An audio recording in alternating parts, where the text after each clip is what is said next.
Hi guys, I just wanted to come here and start this journey again.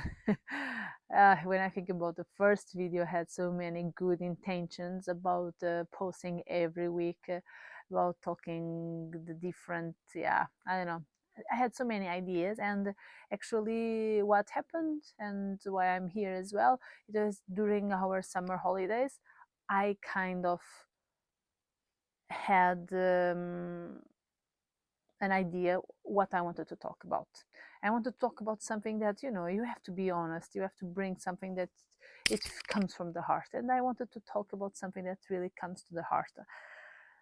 And is actually this about my bilingual, trilingual kids. Maybe I should give you a context again. I am a Portuguese living in Norway, married with a Romanian. We speak English at home. That's our language, love language.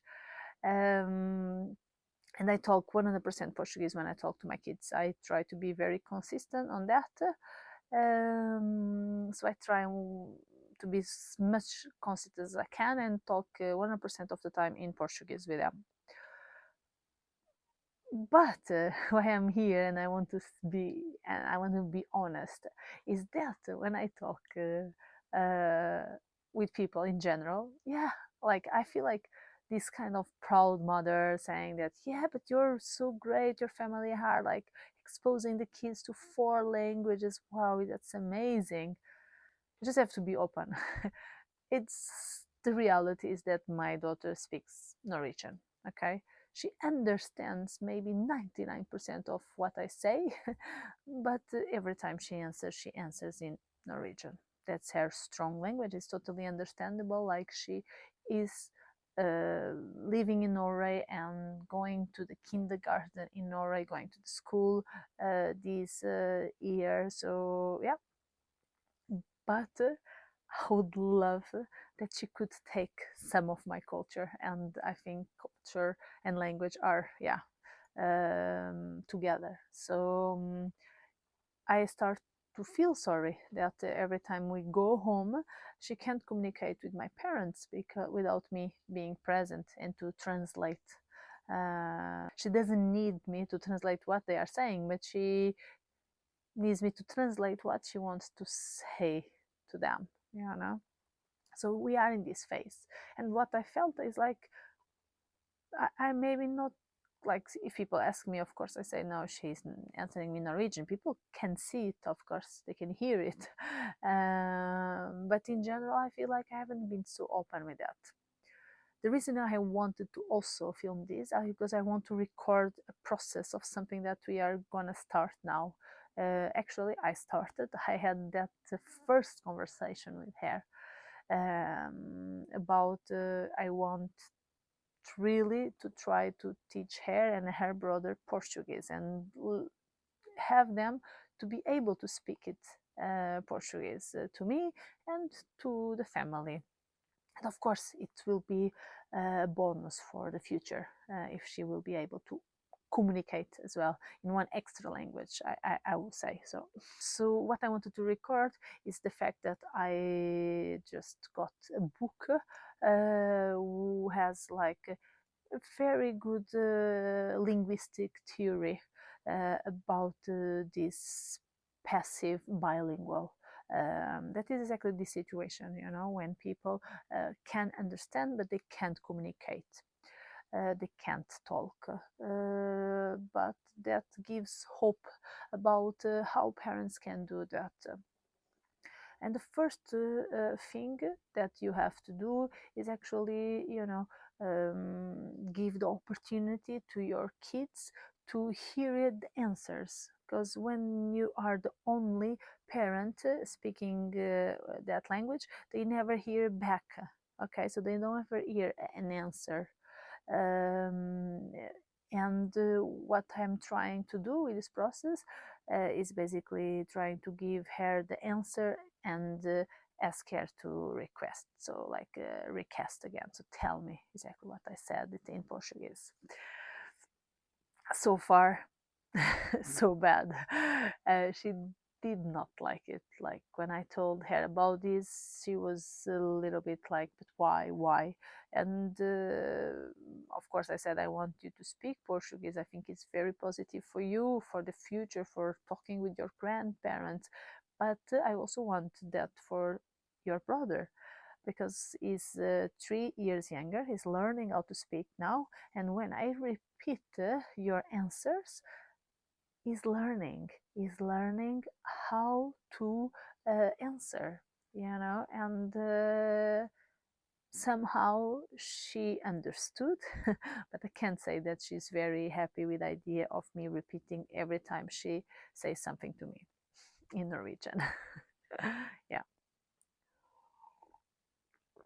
So yeah, so I feel like this is a topic of that yeah, it gives me emotions. It gives me, I'm talking from the heart when I talk about it. I talk about it like I studied like psychology. I know a little bit of theory of children development, but when it comes to apply it in your situation, that's when the things really, yeah, when the challenge really show up. So yeah, this is what I wanted to talk about, and I felt I wanted to share it and record it. So the theory says that kids that are passive bilinguals, they are not speaking because they don't need to answer in your language, because they know you understand the language they are answering back to you, and they don't need to speak that in other situations because everybody understands their main language, and it's totally fair. So here it's about me trying to see the other side. There are so many perspectives. If I could, I would be here all night talking about this topic, because also it has something to do with your, it's like a grief, you are in this condition already where you're living abroad, you are far from your culture, and something that could, where you could hang in there, and now you don't even have it. It's not because you want your child, that's not the main reason, but still it is like a connection way when you speak someone, when you have the same language. Because if you see it this way, and I think is how I want to end up this video, is like it's a very weird feeling that you if you watch, if I put myself to watch myself and my daughters communicating, right? um, but the love language, again, that's the most important, and I think that it's totally there. So we have the base, we have that there, and let's see how it's gonna go. And I wanted to just share the start, okay, and record this process. So yeah, let me know if you are on this situation, you know someone who is going through the same.